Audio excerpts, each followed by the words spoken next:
Why this story matters. This article highlights a practical example of progress driven by people, ideas, and persistence. Quick summary. This story highlights recent developments related to strangers, showing how constructive action can lead to meaningful results. When Casey McIntyre was diagnosed with stage 4 ovarian cancer, her doctors gave her a 10-15 forecast that shed life longer than 5 years. When she died in November of 2023, her husband, Andrew Rose Gregory, posted on social media on her behalf, showing a letter she had written during her final months in home hospice care. It outlined her story as well as her memorial wishes. To celebrate my life, I've arranged to buy up others' medical debt and then destroy the debt, her final farewell letter stated.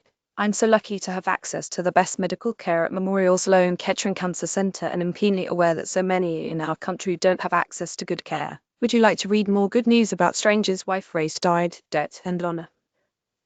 Setting up a fundraiser with undue medical debt, formerly RIP medical debt, Andrew created a fund in Casey's name, the Casey McIntyre Memorial Debt Jubilee Line. Their goal was to raise $20,000, and about 2 months after the fundraiser was created, it hit the 1 million milestone. Now 2 years later, it sits at over 1.1 million.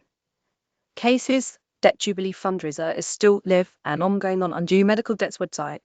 Photo courtesy of Undue Medical Debt. Thanks to Undue, which buys debts at cost. Casey's fundraiser has erased $1 million of medical debt, the same to people in the tri-state area, where Casey, Andrew, and their daughter Grace called home. Casey and I were extremely lucky. Our finances were being impacted by her cancer treatment, but not in a big way.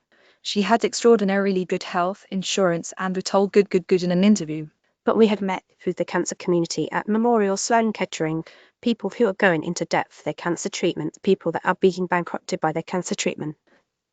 You meet people who are deciding not to undergo cancer treatment because they know the cancer treatment would only give them so much time, and then the debt is going to be passed to their kids. That's a calculation we're making in our nation. The initial dream was to simply ease the burden of those calculations, but the success of the campaign represents something even bigger, both a massive amount of love for Casey and a similarly universal desire for change. Andrew said the fundraiser has led him to a calling of salt in the work to eradicate medical debt, while also, of course, providing a tether to Casey amid profound loss. When I talk to other people who are grieving, there's a big fear that other people, and even you, are going to forget the person you love.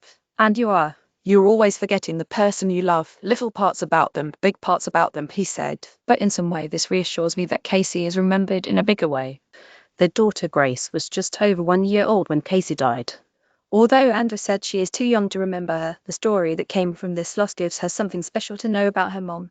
It'll be a way that she can remember Casey, not personally, but remember what Casey meant to other people. Andrew added. Casey deeply believed that medical debt and a healthcare system that creates it are immoral, unnecessary blights on American society, Andrew said in a statement for Undue Medical Debt.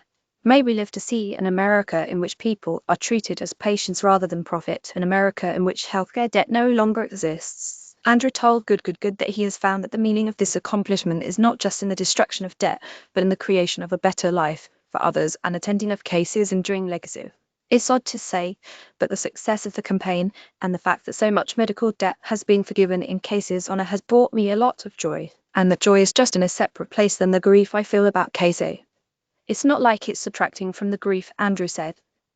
It's not like the deep lake of grief I have about Casey's passing has gotten any shallower because of it, but it's like, at least I have this nice little field of flowers next to that lake. It's a particularly potent metaphor, considering the song Casey chose to be played at her memorial was Stevie Wonder's Come Back as a Flower. I wish that I could come back as a flower, Wonder sings, to spread the sweetness of love. You may also like giant holiday giving machines are popping up in cities around the world.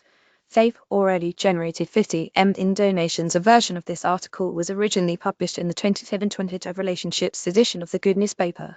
Header image courtesy of Andrew Rose Gregory. Article goodheadlines.org curates positive and solution-focused stories from trusted sources around the world.